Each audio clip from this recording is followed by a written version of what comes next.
Hi guys, welcome to How to Solutions YouTube channel. In today's video I'm going to show you how you can create Roblox game on mobile. Before getting into this video, must subscribe to our YouTube channel and click on the bell icon. So this is not possible in the Roblox app. So you need to open browser and search for Roblox and click on continue in browser in the bottom and log in your account on roblox.com. So once you are logged in, you need to wait. So it is loading. Let me refresh to speed up the process.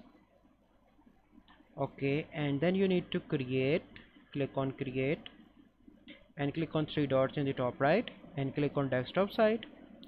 Okay, and then you need to click on start creating. Once you click on that, you have an option for Roblox Studio. So you can download Roblox Studio. Once you download that, you can easily create game in Roblox mobile.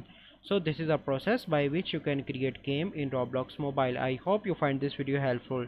If you find this video helpful, must like this video, subscribe to our YouTube channel for future videos. We'll see you in the next video. Thank you, have a good day.